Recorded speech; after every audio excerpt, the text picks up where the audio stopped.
তো এই মজলিসটা এমনই একটা দামি গুরুত্বপূর্ণ মজলিস, মাজালিসুল কোরআন ও মাজালিসুল্লাহ। কোরআনটা এমন একটা মজলিস, আল্লাহ বলেন যেই মজলিসে কোরআন এবং হাদিসের কথা বলা হয় ওই মজলিসটা কোনো দুনিয়ার কোনো মজলিস থাকে না, আল্লাহর কুদরতি মজলিস হয়ে যায়। সুবহানাল্লাহর আওয়াজ এই আরো একবার বলেন সুবহানাল্লাহ। মুসা আলাইহিস সালাতু ওয়াস সালাম একদিন আল্লাহ পাক রব্বুল আলামিনের কাছে কথা বলার জন্য রওনা করলেন। কিছু দূর চলে গেলেন। কিছু দূর যাওয়ার পর কিছু সংখ্যক হাঁস, কোন কিতাবে লেখছেন 10টি, কেউ লেখছেন 12টি হাঁস।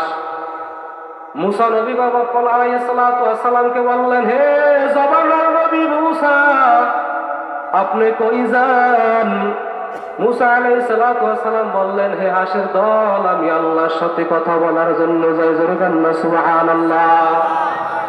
হাঁসের দল ডাক দিয়ে বলে, জবানের নবী মুসা, আমি আপনার কাছে একটা আরজি পেশ করতে চাই, আমাদের দাবিটা আল্লাহর কাছে জানা দিবেন। কি দাবি জানাবো? বলে, এই জমিনের ভিতরে আমার মাসুক মাওলা 12 বছর পর্যন্ত বৃষ্টি দেয় না, যার কারণে আমাদের ফসল পুরে ছাই হয়ে যাইতেছে, কোনো ফসলের আকৃতি নাই। আপনি যদি আল্লাহর কাছে জিজ্ঞাসা করবেন, আল্লাহ কি অ্যান্সার দেয়, যাবার সময় আবার জানা যাবেন। মুসা নবী আল্লাহর কাছে চলে গেলেন। আল্লাহর সাথে কথা বলা শেষ। এরপর বলতেছে, হে আল্লাহ, আমি যখন পথের থেকে আসতেছিলাম তখন কিছু হাঁসের দল আমার কাছে বলে দিল আল্লাহর কাছে এই প্রশ্নটা করবেন। আল্লাহ বলেন, হে মুসা, কি প্রশ্ন? বলে, ওই হাঁসের দল বলছিল ওই জমিনের ভিতরে নাকি 12 বছর পর্যন্ত বৃষ্টি দেন না, কবে দিবেন সেই কথাটা আমার কাছে বলে দিবেন। আল্লাহ রাব্বুল আলামিন বলেন, হে জবানের নবী মুসা, তুমি ওই হাঁসের দলে জানাইয়া দিবা আমি আল্লাহ পাক রব্বুল আলামিন নিয়াত করছি আরো 40 বছর পর জমিনে বৃষ্টি দিব। জোরে বলেন সুবহানাল্লাহ। মুসা নবী কথাটা শুনিয়া আবার হাঁটতে হাঁটতে আসতেছেন। হাঁসের দল অপেক্ষায় দাঁড়ায় আছে, মুসা নবী কখন আসবে। দাঁড়ায় আছে। কিছুক্ষণ পর মুসা নবী আইসা গেল। আইসা বলতেছে, জবানের নবী মুসা, যেই প্রশ্ন আল্লাহর কাছে পেশ করতে বলছিলাম, আল্লাহর কাছে জিজ্ঞাসা করছিলেন নি? বলে, হ্যাঁ, আমি তো আল্লাহর কাছে বলছিলাম। তো আল্লাহ আপনার কাছে কি জবাব দিয়েছে?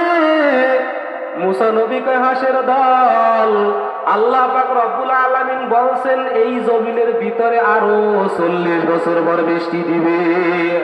হাঁসের চট বলতেছে আলহামদুলিল্লাহ। মুসা নবী দমক দিয়া বলে, রে আহাম্মক বলবি তো নাউজুবিল্লাহ, আলহামদুলিল্লাহ কেন বললি?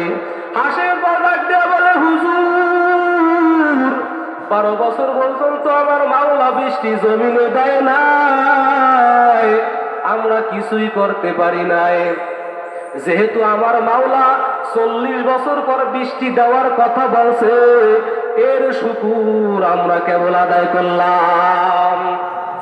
কিতাবের ভিতরে লেখা হয়, যখনই হাসির দল বলছে আলহামদুলিল্লাহ আলহামদুলিল্লাহ, সঙ্গে সঙ্গে পশ্চিম আকাশে মেঘ হয়।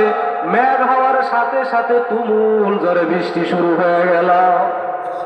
মুসা নবী আশ্চর্য হয়ে গেলেন, হে আল্লাহ, আপনি আমার কাছে কি বলছেন? আর হাঁসের দল আলহামদুলিল্লাহ বললে সঙ্গে সঙ্গে বৃষ্টি দিলেন, কারণটা কি?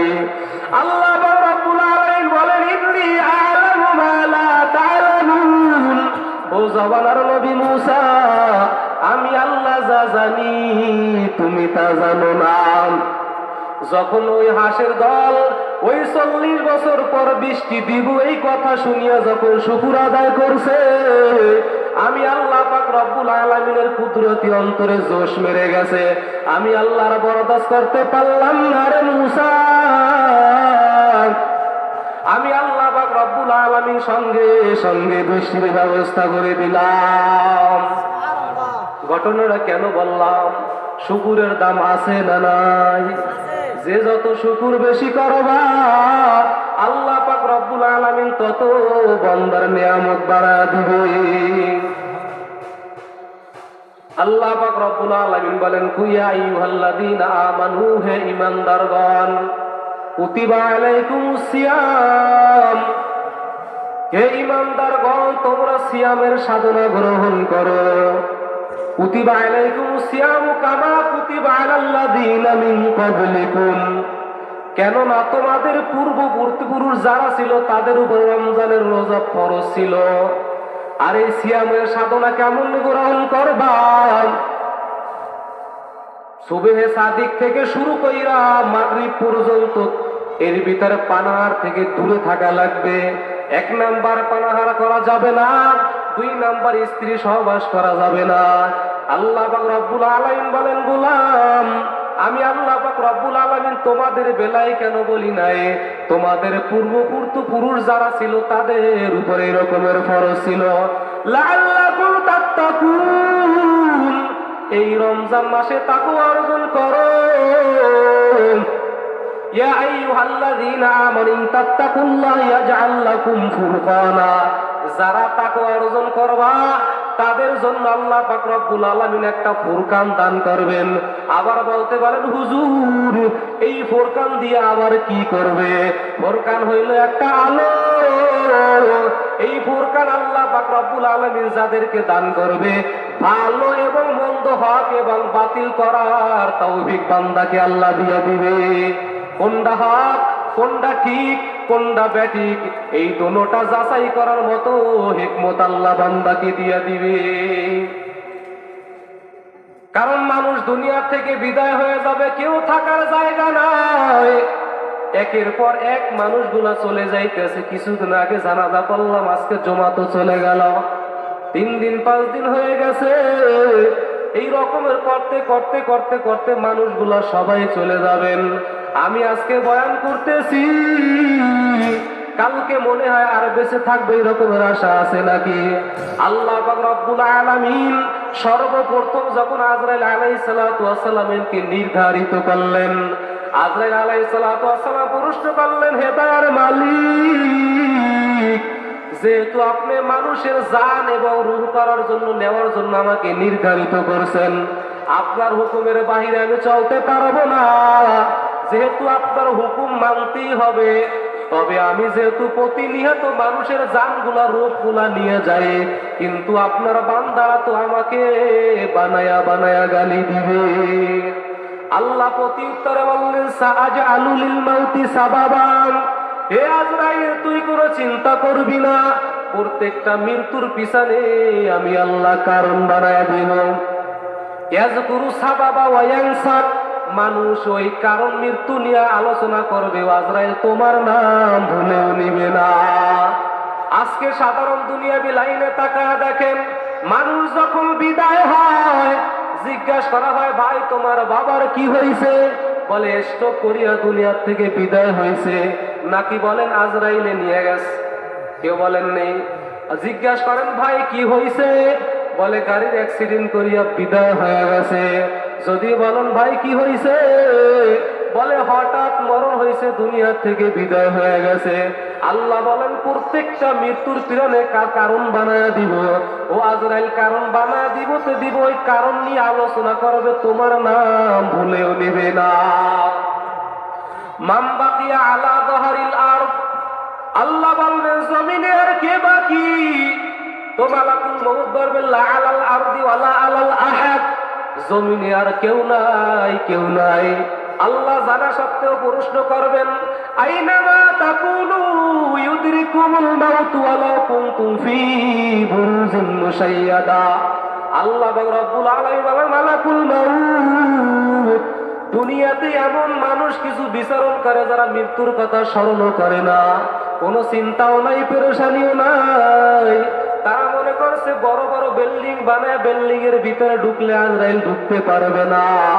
আল্লাহ বলেন, ইদা জা আজালুহুম লা ইস্তাখিরুনা সাআতাও ওয়া লা ইস্তাকদিমুন, আজরাইল যখন হাজির হইয়া যাবে 1 মিনিট আগেও না 1 মিনিট পরেও না, 1 সেকেন্ড আগেও না 1 সেকেন্ড পরেও না, আল্লাহর হুকুম হয়ে গেছে, সঙ্গে সঙ্গে আপনার জান কবজ হয়ে যাবে। আল্লাহ জানবেন, শুনবেন, তবুও বলবেন।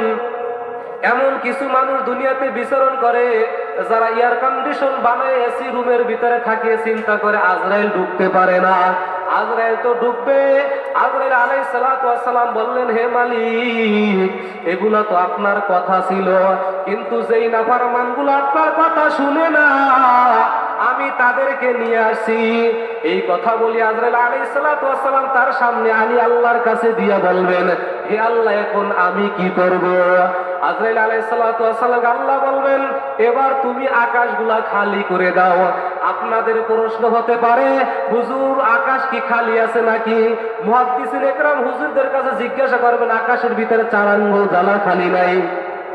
ইল্লা মালাইকাতুন কাইমুন আও রাকিউন আও সাজিদুন আও জালিসুন, কেউ রুকু অবস্থায়, কেউ দাঁড়ানো অবস্থায়, কেউ বসা অবস্থায়, কেউ শোয়া অবস্থায়, মিন আউয়ালি খালকি ইলা ইয়াউমুল কিয়ামাহ, যারা চরমলগ্ন থেকে কিয়ামতের দিন সকাল পর্যন্ত ইউসাব্বিহুনা বিতাসবিহি রাব্বি ওয়া ইউকাব্বিরুনা বিতাকদিসি রাব্বি ওয়া ইউকাব্বিরুনা বিতাকবীরি রাব্বি, যারা 24টা ঘন্টা আল্লাহর গুণগানে রত, লা ইয়ালতাফিতুনা তারফাতা আইন, যারা এদিক ওদিক তাকানোর কোনো সুযোগ হয় না। একটা চোখের পর যতটুকু যত সময় হয় ওই সময়টুকু বান্দা পায় না। ফেরেশতা ডাক দিয়া বলেন, এদিক ওদিক তাকানোর সুযোগ হয় না, একটা চোখের পল দিবে এই সুযোগও তারা পায় না। বরঞ্চ কিয়ামতের দিন সকালে বলবেন, মা আবাদনাকা হাক্কা ইবাদাতিক, হে দয়ার মালিক, আপনার শান আপনার মান অনুযায়ী আমাদের বন্দেগী হয় নাই। ওরে বেতমোরের মুসলমান, ফেরেশতাদের সামনেও গুনাহ নাই, পিছনেও গুনাহ নাই।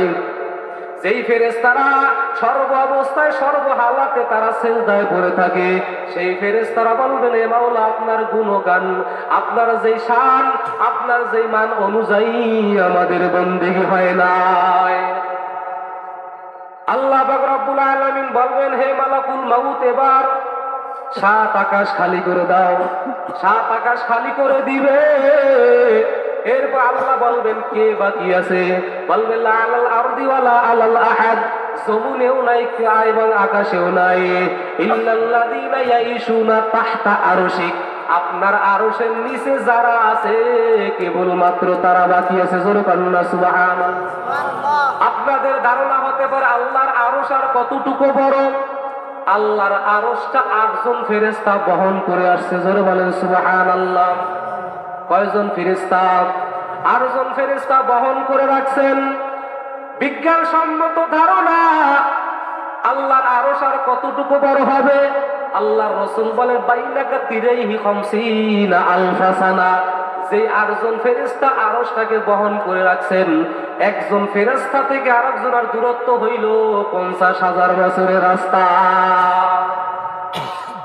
7 আকাশের উপরে সমুদ্র, ফেরেশতারা দাঁড়িয়ে আছে সমুদ্রের উপরে।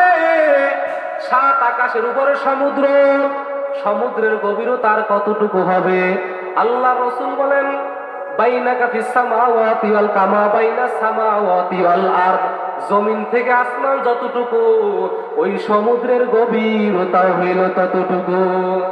রাসূল আমাদেরকে তথ্য দিয়ে বলেন, মা ওয়াসালা মাউল বাহরি ইলা রুকবাতিহিন্না, যেই ফেরেশতারা পানির ভিতরে দাঁড়িয়ে আছে, মা ওয়াসালা মাউল বাহরি ইলা রুকবাতিহিন্না, এখন পর্যন্ত তাদের হাঁটু পর্যন্ত পানি পৌঁছেনি। মিন শামাতি উদুনি ইলা আতিকি সাবনিয়াতি আম, ফেরেশতাদের এক এক কান্দা হইল 700 বছরের রাস্তা। কয় বছরের রাস্তা? শুরুতে একটা আয়াত তেলাওয়াত করছি সৃষ্টি সম্পর্কে, সৌরজগৎ সম্পর্কে। পুরানো বিজ্ঞান নামক একটা কিতাব আছে, আল বিদায়া ওয়ান নিহায়া একটা কিতাব আছে, ওইটা খুঁজলেই পাবেন যে ফেরেশতারা কতটুকু বড়, আকাশ কতটুকু বড়। লা ইয়ালামু তাউলুহা আরদুহা ইল্লাহু, আসমান থেকে জমিন পর্যন্ত কতটুকু চওড়া এবং এক একটা আকাশ কতটুকু দূর, আল বিদায়া আর নিহায়া খুঁজলে পাবেন। কিন্তু লা ইয়ালামু তাউলুহা আরদুহা ইল্লাহু, লম্বা কতটুকু, পাশ কতটুকু, আল্লাহ ব্যতীত, আল্লাহু আ'লাম, আল্লাহ ব্যতীত কেউ জানে না। ওয়ালা নাবিয়্যিল মুরসাল, কোন নবীরাও জানে না। ওয়াল মালাইকাতুল মুকাররাম, নিকটবর্তী ফেরেশতারাও জানে না দিক কতটুকু আর পাশ কতটুকু। আল্লাহ পাক রব্বুল আলামিন বলবেন, 7 আকাশ ঝাড়ু দিয়ে দাও। বলবে লা আলাল আরদি ওয়ালা আলাস সামাওয়াতি ওয়াল আরদ, জমিনেও নাই, আকাশেও নাই এবং আরশের নিচেও নাই, ইল্লা ইসমে আশার, মাত্র 12 জন বাকি আছে। তো আল্লাহ জানবেন যে 12 জন বাকি আছে, তো তবুও প্রতি উত্তর আবার প্রশ্ন করবেন, মালাকুল মাউত নাম বলো। তো মালাকুল মাউত বলবেন, আপনার আরশ বহনকারী 8 জন, জিবরাইল, মিকরাইল, আনা মালাকুল মাউত, সামানিয়াতু হামিলাতু আনতা আরশিক, আনতা হাইয়ুল্লাযী লা তামুত।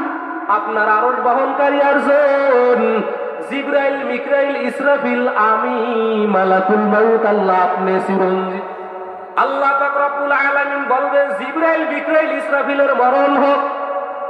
এখন প্রশ্ন হতে পারে, জিবরাইল, মিকরাইলের মরণ হইলে দাফন দিবে কোথায়? কোন মুহাদ্দিসিন একরাম এই কথা বলতে পারবে না, কোন নবীরাও বলতে পারবে না। কারণ এই ছোট্ট দুনিয়া 24,000 কিলোমিটারের দুনিয়া, 67 ভাগ এর জল, 33 ভাগ হইলে স্থল। এই ছোট্ট দুনিয়ায় কোন ফেরেশতাদের দাফন হবে না। কারণ কেনই বা দাফন হবে না? ক্বালান নবী সাল্লাল্লাহু আলাইহি ওয়াসাল্লাম, ফাইযা রাসু ফাওকা সাব'a সামাওয়াতি রিজলুহু তাহতা সারা। জিবরাইল আলাইহিস সালাতু ওয়াস সালাম আর কতটুকু বড়? জিবরাইল আলাইহিস সালাতু ওয়াস সালামের মাথা যদি প্রসারিত করে দেয়, 7 আকাশের উপরে উঠা যায়। পা যদি প্রসারিত করে দেয়, 7 জমিনের নিচে চইলা যায়। এই জিবরাইল আলাইহিস সালাতু ওয়াস সালামের দাফন দুনিয়াতে হবে না। হবে নাকি? সিত্তু মিয়াতু দানা, 600 ডানা। লাউ কাশাফা যায়রা আইনা বাত্তাল মাশরিকি ওয়াল মাগরিব। জিবরাইল আলাইহিস সালাতু ওয়াস সালামের 2টা ডানা যদি প্রসারিত করে দেয়, সারা পৃথিবী ঢাইকা যায়। কারণ জিবরাইল আলাইহিস সালাতু ওয়াস সালামের 600 ডানা 3 জায়গায় ব্যবহার করেছেন। কয় জায়গায়? আল বিদায়া ওয়ান নিহায়া যদি খুঁজেন পাবেন 3 জায়গায় ব্যবহার করেছেন। পাখা তার 600 ডানা, 600, কিন্তু 3 জায়গায় ব্যবহার করছে। 1 নাম্বার ব্যবহার করছে ইউসুফ আলাইহিস সালাতু ওয়াস সালাম, তার 10 ভাই যখন কূপে ফেলাইছিল, আল্লাহ পাক রব্বুল আলামিন বলে, জিবরাইল, আমার বন্ধু ইউসুফ, তারা 10 ভাই ষড়যন্ত্র করিয়া যখন কূপের ভিতরে ফেলাইয়া দিছেন, আল্লাহ বলেন, ও জিবরাইল, জান্নাত থেকে একটা পাথর নিয়ে আমার বন্ধুর পার নিচে বিছায়া দাও। ওই সময় আল্লাহর ফেরেশতা জিবরাইল আলাইহিস সালাতু ওয়াস সালাম 600 ডানা ব্যবহার করেছেন। 2 নম্বরে ইব্রাহিম আলাইহিস সালাতু ওয়াস সালাম তার সন্তান ইসমাইল আলাইহিস সালাতু ওয়াস সালামকে যে কুরবানি দেওয়ার জন্য আল্লাহর হুকুম হয়েছিল, যখন ইব্রাহিম আলাইহিস সালাতু ওয়াস সালাম যখন জবাই দিবে, আল্লাহ বলেন, জান্নাত থেকে একটা দুম্বা নিয়ে অতি তাড়াতাড়ি ইব্রাহিম আলাইহিস সালাতু ওয়াস সালামের ছুরির তলে ঢুকায়া দাও। দ্রুত গতিতে ওই সময় 600 পাখা ব্যবহার করেছেন।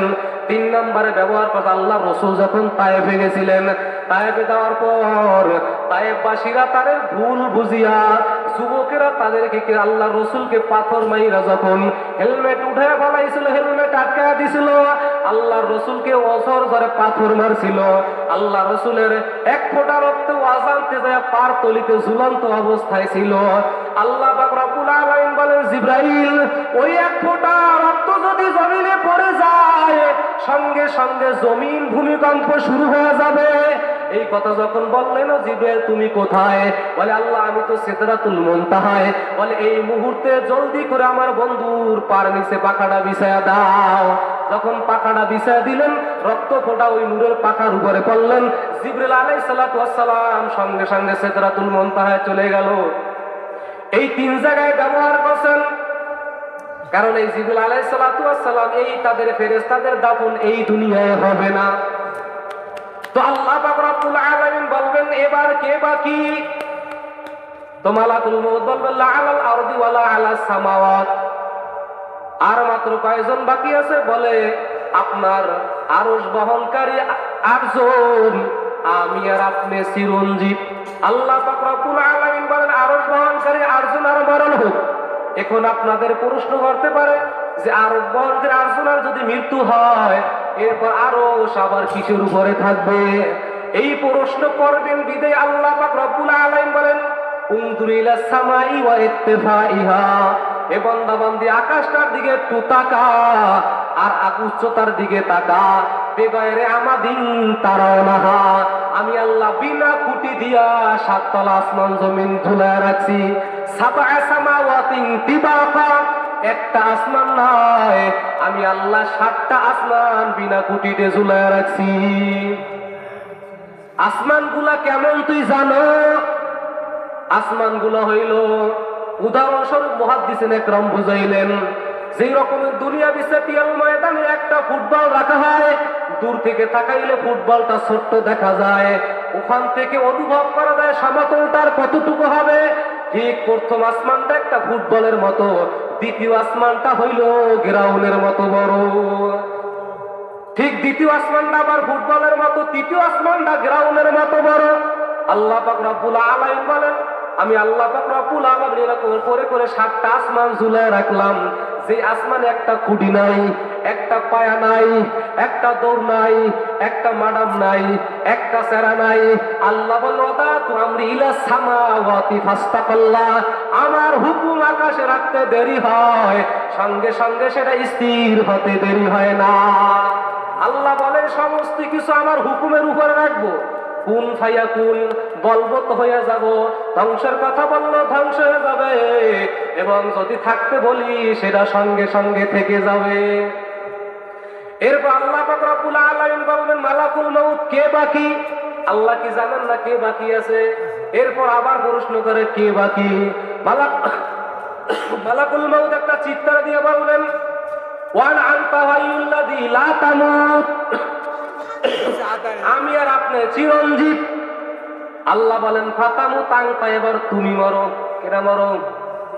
আরশ বহন করে আরেকজনের মৃত্যু হয়ে গেল, জিবরাইল মিকাইলের মৃত্যু হয়ে গেল। আল্লাহ বললেন এবার ফাতামু তাংতা, এবার তুমি মরো।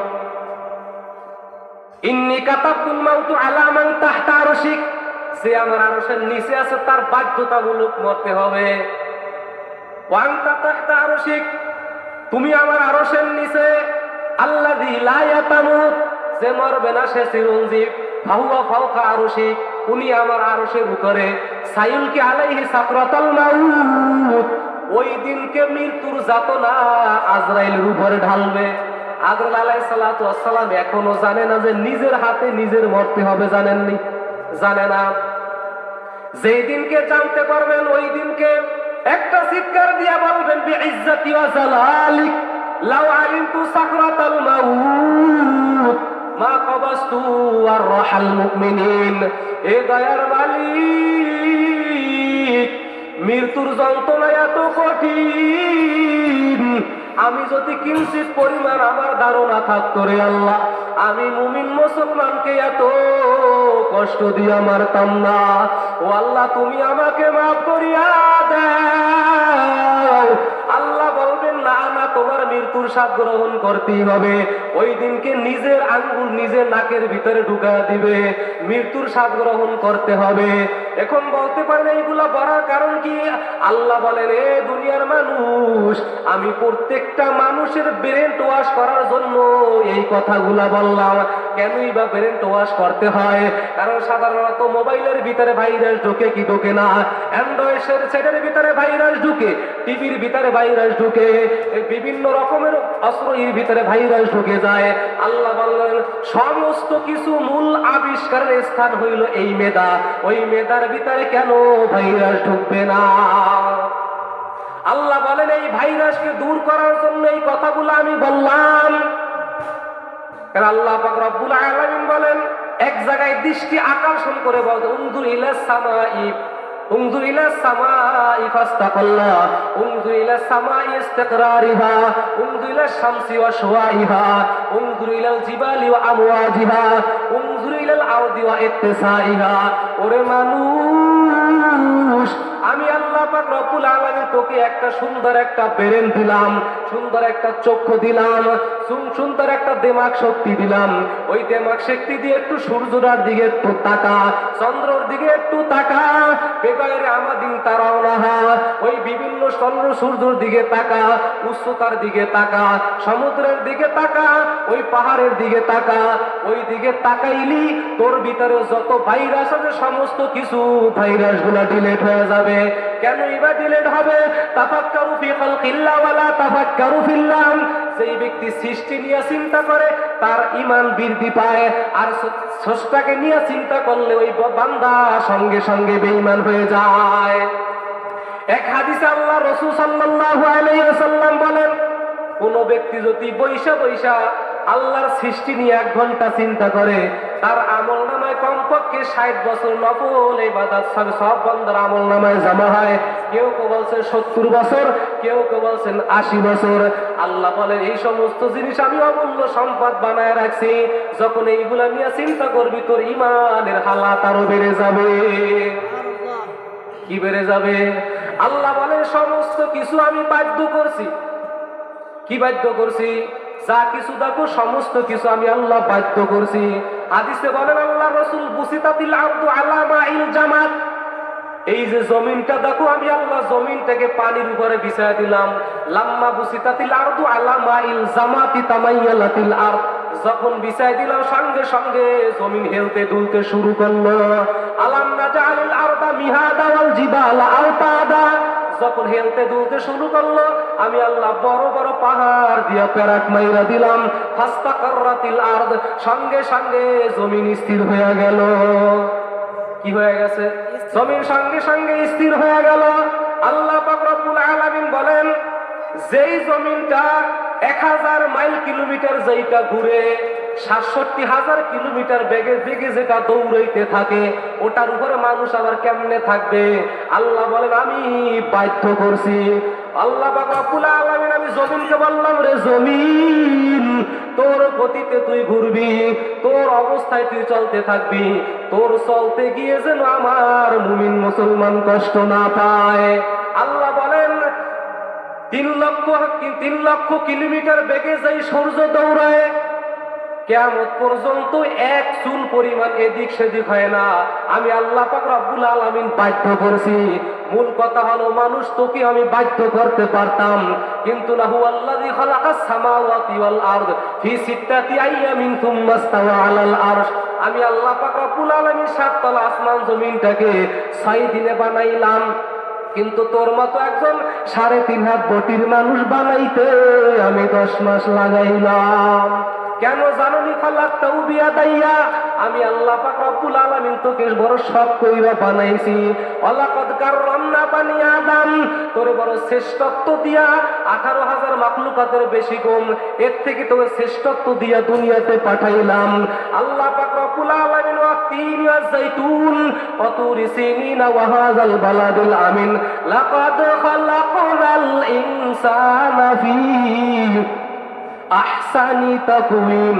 আল্লাহ পাক রব্বুল আলামিন কসম খাইয়া বলেন, এমন সুন্দর আকৃতি আমি তোর আল্লাহ বানাইছি, ওই রকমের সুন্দর আমি আল্লাহ কোন মাখলুকাতকে বানাই নাই।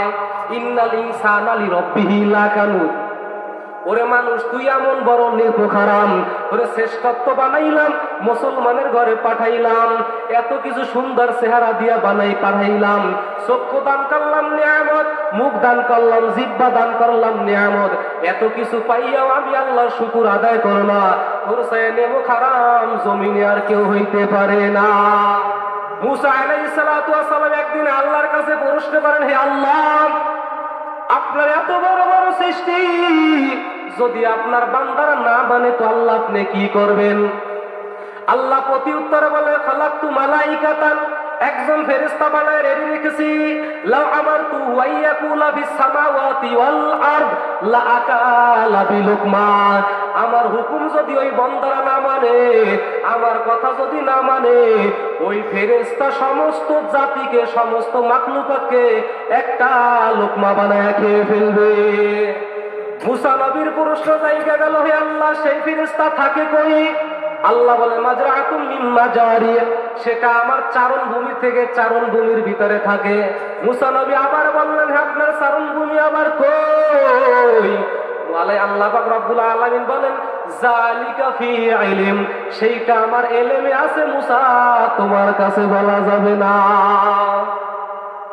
কারণ যা কিছু দেখেন আমার মাওলার কুদরত। কার কুদরত? আরো জোরে কান, কার কুদরত? এত কিছু নিয়ামত দিয়ে আল্লাহ পাক রব্বুল আলামিন আমাকে ভরপুর করলেন।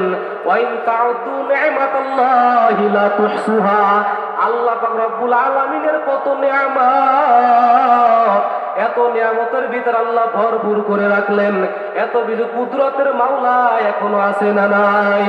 কার দয়াতে প্রজাপতি পেল রঙিন পাখা, বাগান ভরা ফুলে ফলে কাহার সুবাস মাখা, কে নামালো পাহাড় বে এমন ঝর্ণা ধারা, আকাশটাতে কে বসালো চন্দ্র রবি তারা, কার দয়াতে সাগর বুকে ঢেউয়ের কলতান, ডাবের মাঝে মিষ্টি পানি কে করেছে দান, মায়ের বুকে দুধের নহর কে করেছে সৃষ্টি, আকাশ হতে টুকটুক টুবুকে বাজারায় বৃষ্টি, দানা থেকে ফসল ফলে হয় মানুষের আহার, মায়ের পেটে শিশু বাসে অবদানটা কাহার, কার হুকুমে রাত্রি আসে রাত্রি পরে দিন, সে যে মহান আল্লাহ তাআলা রব্বুল আলামিন, সে যে মহান আল্লাহ তাআলা রব্বুল আলামিন। আমাদের রবকে, আর জোরে বলেন আমাদের রবকে। ইন্নাল্লাযীনা ক্বালু রাব্বুনাল্লাহ সুম্মা ইসতাকামু ফালা খাউফুন আলাইহিম ওয়ালা হুম ওয়ালা হুম ইয়াহজানুন।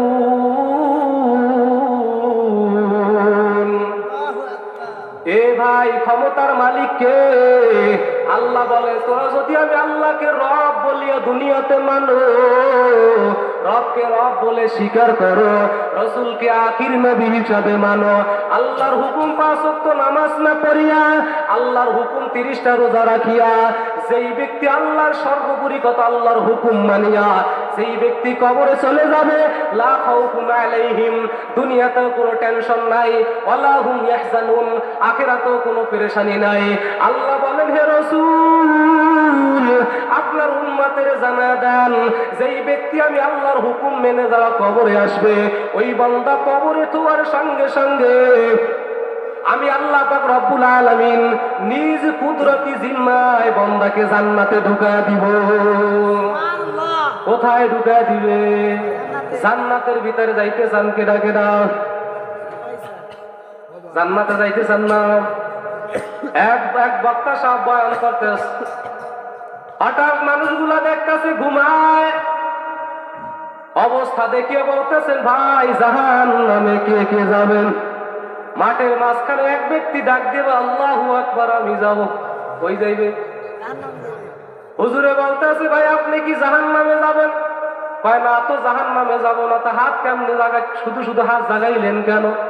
আল্লাহর বান্দা কয়, হুজুর, হুজুরেরা কইলে তো ভালো কথা কয়।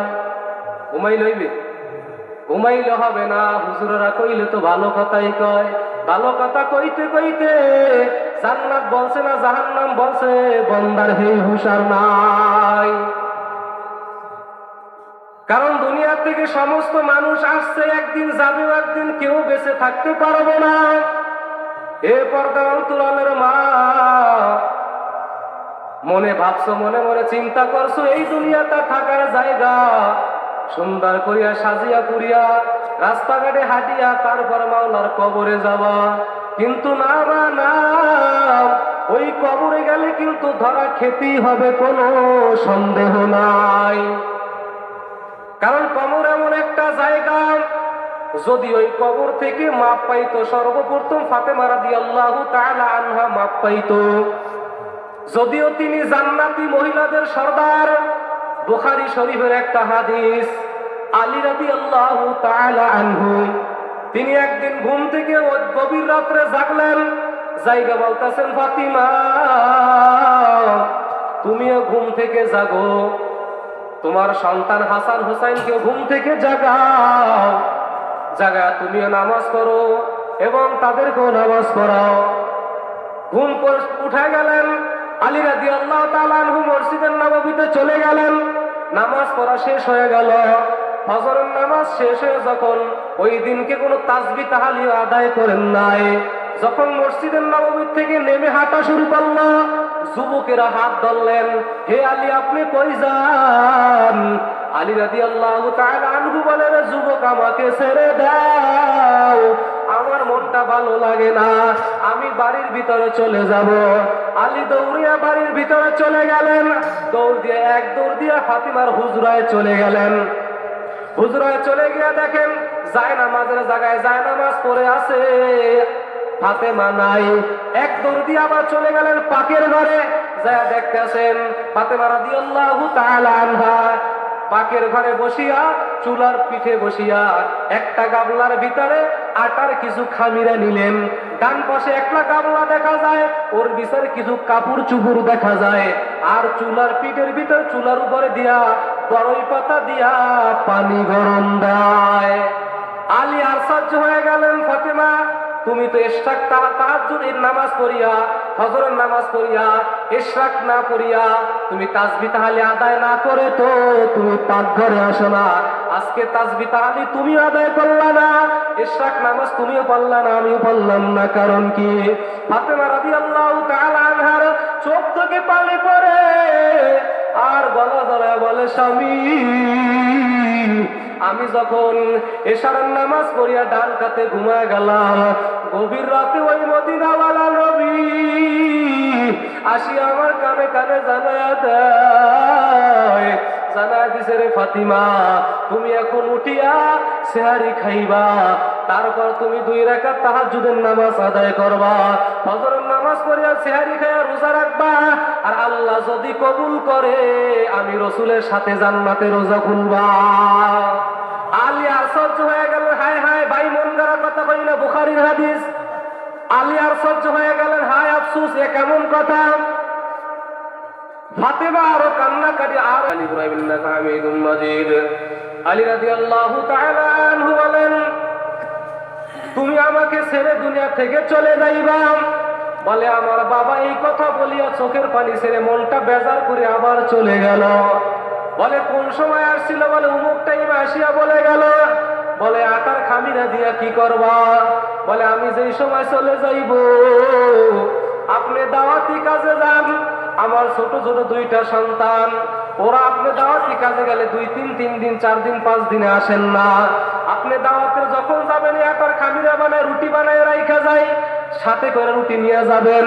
আর আমার কলিজার টুকরা হাসান হুসাইন রাদিয়াল্লাহু তাআলা আনহুর কথা বলেন, এদের জন্য রুটি বানায় রাইখা যায়। কাপড় চুপুর দিয়া কি করবেন?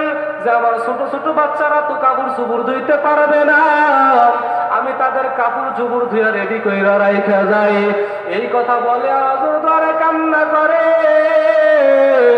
আলী চোখের পানি সারি দিয়া বলে, ওরে ফাতিমা আমি তোমাকে ছাড়া কেমনে বাঁচবো? আমি কি উপায় আমার হবে? এই আজর ধরে কান্নাকাটি করতে করতে হাসান হোসেন রাদিয়াল্লাহু তাআলা আনহু ওই যখন মসজিদে নামাজ পড়তে গেলেন, নামাজ পড়িয়া তারা খেলাধুলার মাঠে চলে গেছে।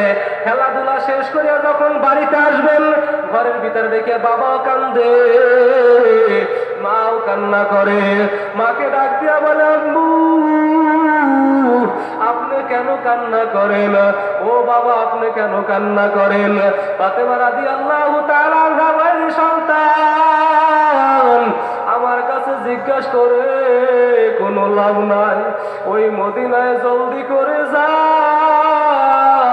তোর নানুর কাছে জিজ্ঞাসা কর আমরা কেন কাঁদি।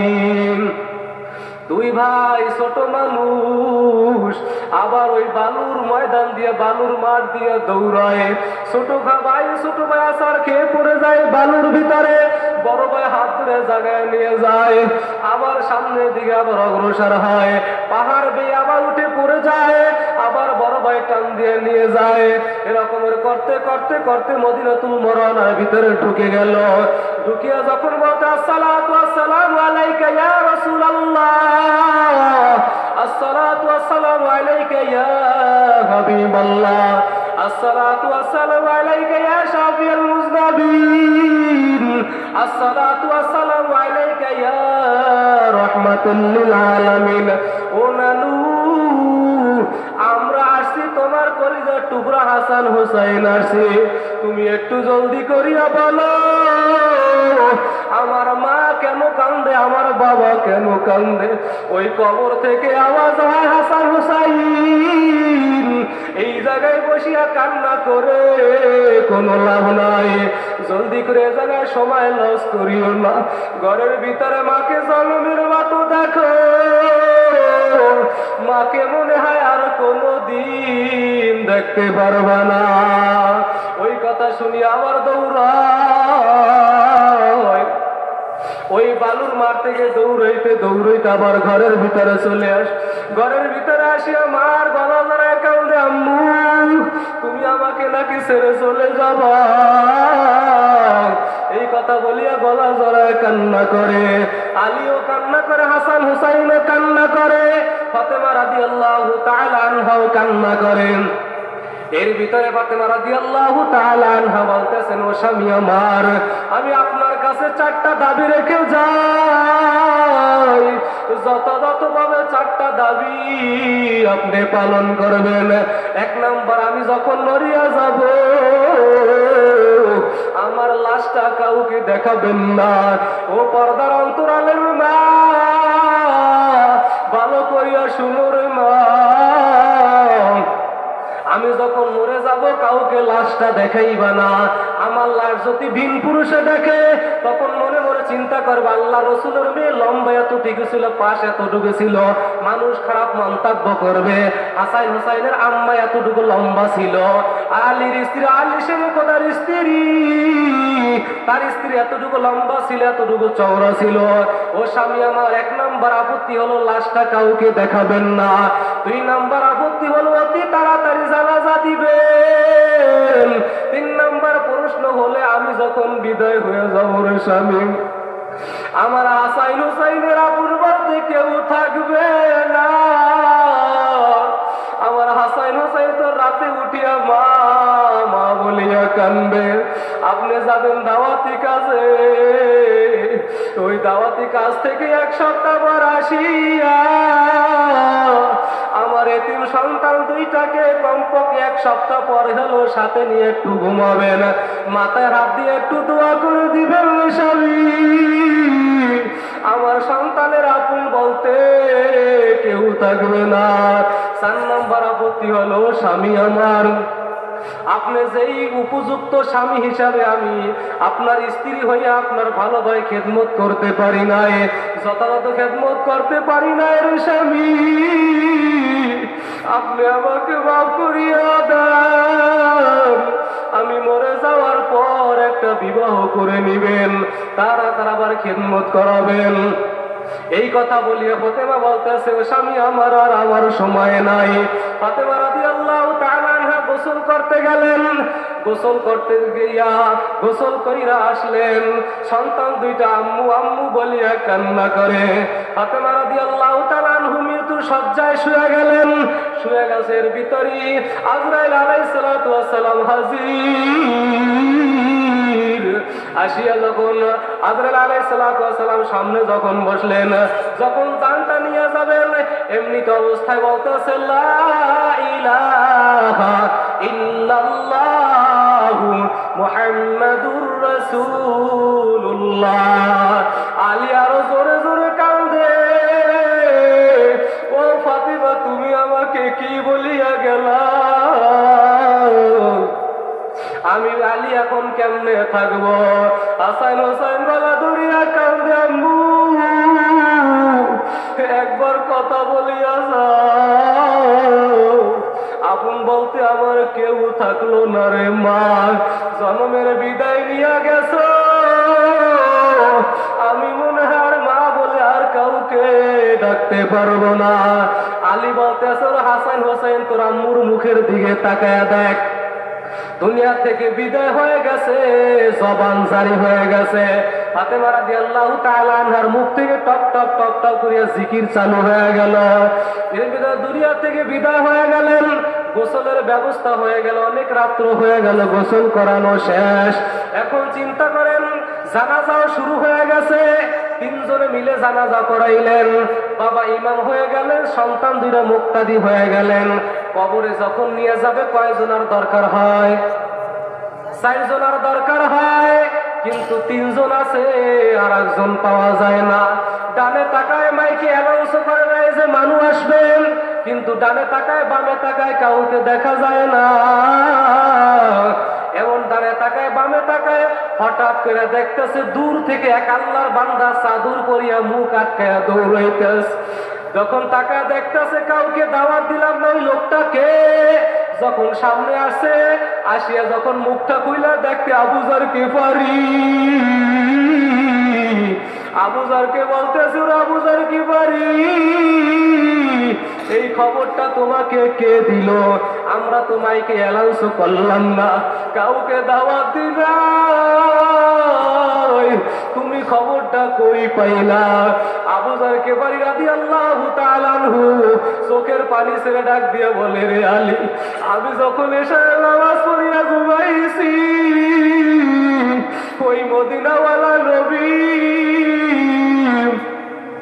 আমার ডান পাশে আসিয়া বসলেন। আইসা বলতেছে, ওরে আবু যর আর ঘুমাইস না, আমার কলিজার টুকরা ফাতেমা আর দুনিয়াতে নাই। জানাজা হয়ে গেছে, গোসলও হয়ে গেছে, কিন্তু কবরে নেওয়ার মতো 4 জন লোক লাগবে, 3 জন আছে, আর একজন নাই। আর ঘুমাইস না রে আবু যর, আর ঘুমাইস না, আমার কলিজার টুকরা দুনিয়া থেকে বিদায় হয়ে গেছে।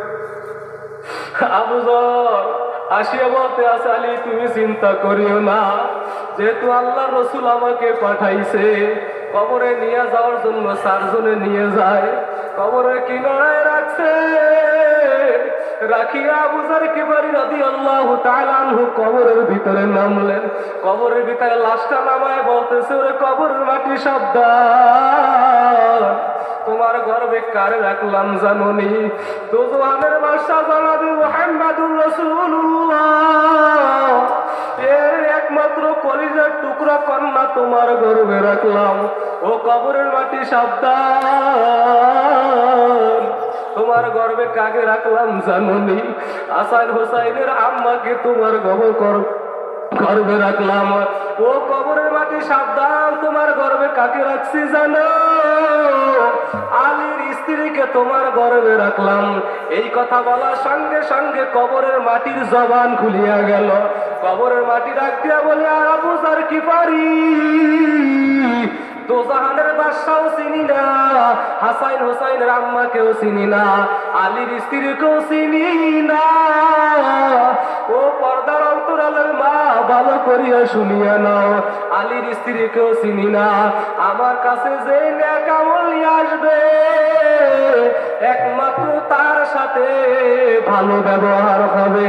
আর যেই ব্যক্তি নেক আমল নিয়ে আসবে না, আমার সাথে তার সাথে কোনো ভালো ব্যবহার হবে না। যে বদ আমল নিয়ে আসবে,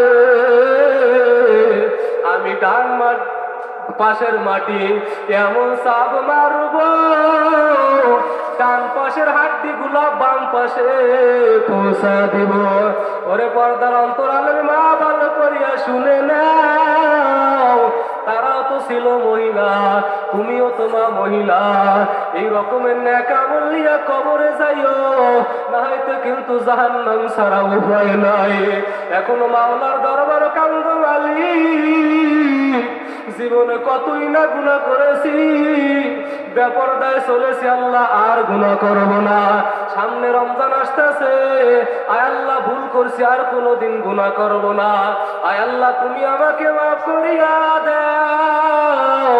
এরকমের আল্লাহর কাছে ক্ষমা চাইতে থাকেন, আল্লাহ পাক রব্বুল আলামিন আপনাদেরকে মাফ করে দিবে।